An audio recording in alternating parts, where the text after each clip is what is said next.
नमस्कार। प्रभा साक्षी न्यूज नाटक और आप सभी का स्वागत है। शरद पवार को महाराष्ट्र की राजनीति का चाणक्य माना जाता है, लेकिन अब उनके भतीजे अजीत पवार भी खुद को चाणक्य सिद्ध करने में लगे हुए हैं। पहले उन्होंने चाचा की बनाई हुई पार्टी तोड़ी, फिर पार्टी पर कब्जा किया और बीजेपी के साथ गठबंधन कर महाराष्ट्र सरकार में शामिल हो गए।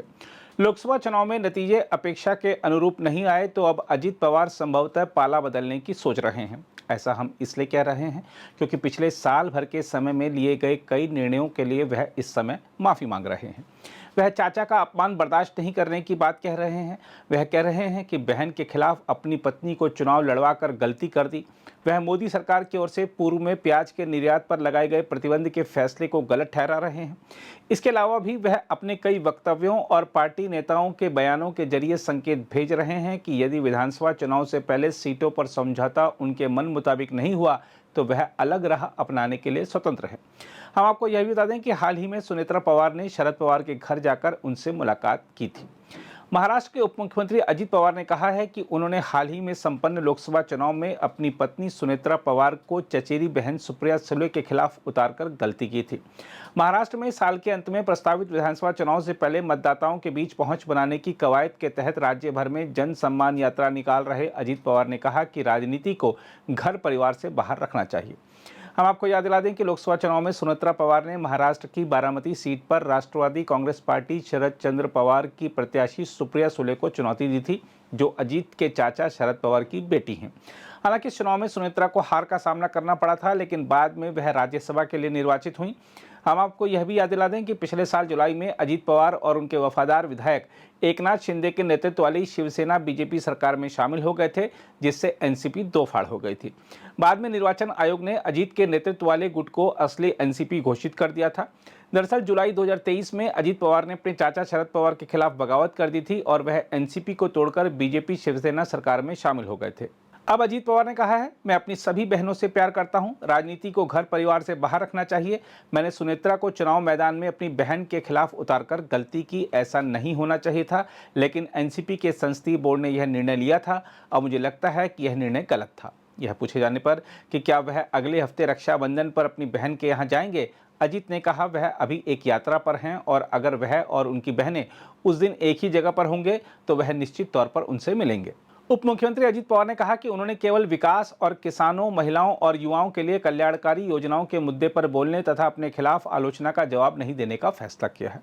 अजीत ने यह भी कहा कि शरद पवार एक वरिष्ठ नेता और उनके परिवार के मुखिया हैं, इसलिए वह उनकी किसी भी आलोचना का जवाब नहीं देंगे।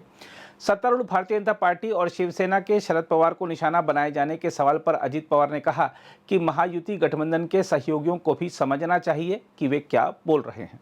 अजीत पवार ने कहा, जब हम साथ बैठते हैं तो मैं अपनी राय जाहिर करता हूं। संवाददाताओं से बातचीत में उन्होंने विपक्षी नेता शरद पवार को लेकर भटकती आत्मा और भ्रष्टाचार के सरगना संबंधी बीजेपी की टिप्पणियों से जुड़े सवालों को टाल दिया। हम आपको याद दिला दें कि प्रधानमंत्री नरेंद्र मोदी ने लोकसभा चुनाव प्रचार के दौरान भटकती आत्मा संबंधी टिप्पणी की थी, जबकि केंद्रीय गृह मंत्री अमित शाह ने पुणे में बीजेपी के सम्मेलन के दौरान शरद पवार को भ्रष्टाचार का सरगना कहा था। अजीत पवार ने कुछ हलकों से आ रहे उन दावों को भी खारिज कर दिया कि शरद पवार द्वारा स्थापित पार्टी को विभाजित करने और शिंदे बीजेपी गठबंधन के साथ आने के अपने फैसले से पहले वह अमित शाह और अन्य बीजेपी नेताओं से मिलने के लिए भेष बदलकर दिल्ली गए थे।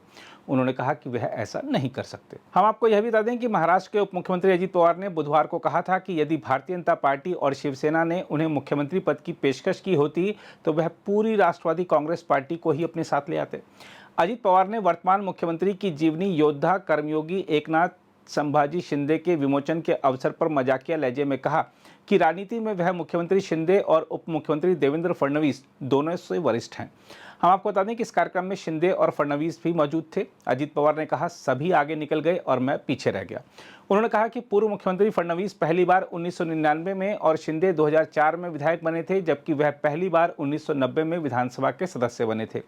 अजीत पवार ने चुटकी लेते हुए कहा, मैंने कुछ लोगों से मजाक में कहा था कि जब आपने, यानी उनका इशारा बीजेपी की ओर था, जब आपने एकनाथ शिंदे से कहा कि वे इतने विधायकों के साथ आएं और उन्हें मुख्यमंत्री बनाया जाएगा तो आपको मुझसे पूछना चाहिए था, मैं पूरी पार्टी को साथ ले आता। अजीत पवार ने बनावटी गंभीरता के साथ कहा, जीवन में होता वही है जो भाग्य में लिखा होता है। अजीत पवार की इस टिप्पणी पर वहां मौजूद लोग हंस पड़े थे। हम आपको यह भी बता दें कि अजीत पवार ने यह भी कहा है कि आगामी विधानसभा चुनाव में सीट बंटवारे का फॉर्मूला तय करते समय राज्य में सत्तारूढ़ गठबंधन में शामिल 3 दल उन सीटों पर अपने उम्मीदवार उतारेंगे जहां से उनके मौजूदा विधायक हैं। उन्होंने संवाददाताओं से कहा कि हर पार्टी को वे सीट मिलेंगी जो वर्तमान में उसके पास है। अगर सीट की अदला बदली की जरूरत पड़ी तो सभी दल इसके लिए तैयार हैं। सीट बंटवारे के फॉर्मूले को जल्द ही अंतिम रूप दे दिया जाएगा। मराठा आरक्षण के पेचीदा मुद्दे पर अजीत पवार ने कहा कि उनकी पार्टी किसी भी समुदाय को नाराज नहीं करना चाहती। अजीत पवार ने कहा कि राज्य विधानसभा ने अतीत में मराठों को आरक्षण देने वाला कानून पारित किया था, लेकिन यह न्यायिक जांच में खरा नहीं उतरा। साथ ही अजीत पवार ने कहा है कि पिछले साल के अंत में प्याज के निर्यात पर प्रतिबंध लगाने का केंद्र का कदम एकदम गलती थी और इस फैसले से राज्य में लोकसभा चुनाव में सत्तारूढ़ महायुति गठबंधन को भारी नुकसान उठाना पड़ा था। हम आपको बता दें कि महाराष्ट्र प्याज का प्रमुख उत्पादक है। केंद्र सरकार ने 8 दिसंबर 2023 को प्याज की बढ़ती कीमतों पर लगाम लगाने के लिए 31 मार्च 2024 तक प्याज के निर्यात पर प्रतिबंध लगा दिया था, जिसका राज्य के किसानों ने विरोध किया था। मार्च में निर्यात प्रतिबंध को अगले आदेश तक बढ़ा दिया गया था, लेकिन मई की शुरुआत में महाराष्ट्र के प्याज उत्पादक क्षेत्र में मतदान से कुछ दिन पहले इसे हटा लिया गया था। अजीत पवार ने कहा, मैं मानता हूं कि प्याज के निर्यात पर प्रतिबंध एक गलती थी और इसके लिए मैं माफी मांगता हूं। प्याज के निर्यात पर दोबारा प्रतिबंध नहीं लगाया जाएगा। मैंने केंद्र सरकार को बता दिया है और राज्य सरकार में हम इस बात पर सहमत हैं कि प्याज के निर्यात पर कोई प्रतिबंध नहीं लगाया जाएगा। हम आपको बता दें कि राष्ट्रवादी कांग्रेस पार्टी के अध्यक्ष अपनी जन सम्मान यात्रा के तहत नासिक जिले के निफाड़ में एक सभा को संबोधित कर रहे थे। यह प्याज उत्पादन का प्रमुख केंद्र है। राष्ट्रवादी कांग्रेस पार्टी की यह यात्रा अक्टूबर में होने वाले विधानसभा चुनाव से पहले शुरू की गई है। अगर आप भी लेना चाहते हैं देश दुनिया की तमाम जानकारी तो आज ही सब्सक्राइब करें हमारे चैनल को। साथ ही नीचे दिए बेल आइकन को जरूर दबाएं ताकि हर अपडेट आप तक पहुंच सके।